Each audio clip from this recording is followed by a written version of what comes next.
A celebration of International Elderly Day, an opportunity for the elderly to be heard by those in power. They came in their numbers. Respect, recognition and protection, their only request.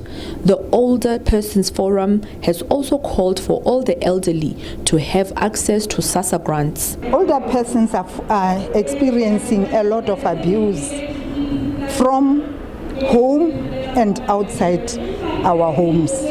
Wherever we go as the older persons, we are not recognized, we are not respected, we are always undermined. And that in itself tries to address the issue of ageism. Ageism means we want to be embraced, not to be discriminated against, especially at work. Wherever we go, we should be recognized. The challenges that we have picked up amongst our members is that some of them are staying alone, and as a result, they are not under very good care. They sometimes cannot afford a caregiver. And we have attended here to come and get information around such matters as if a person does not have a caregiver, what is it that can be done for such people? The organization strives to align itself with the Act 13 of 2006, older persons, where it has to keep older persons active and away from home for a period to socialize, where we to share problems and enjoy life our own way. And then the other problems that we are experiencing is that we are not yet funded. So we depend on SASSA,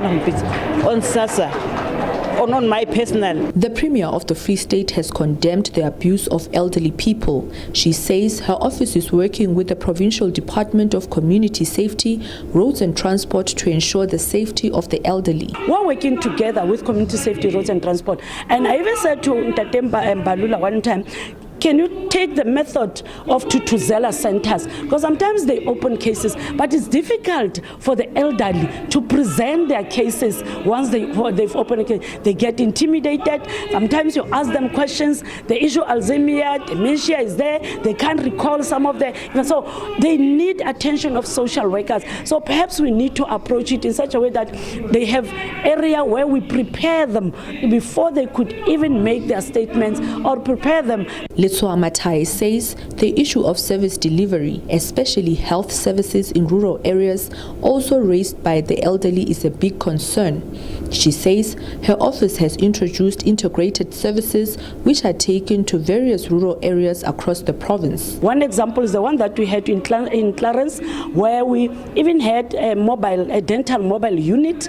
We were able to attend to the elderly there, extracting of teeth to some of I think we had about 40 patients, and to them they were saying, Premier, we're happy with what you did, because it's a challenge to us. We've been traveling between Clarence and Bethlehem, where we are given appointments. When you come for appointment, you are sent back. The dentist is not on at the hospital. So taking such services to them, really, they are really grateful of those services.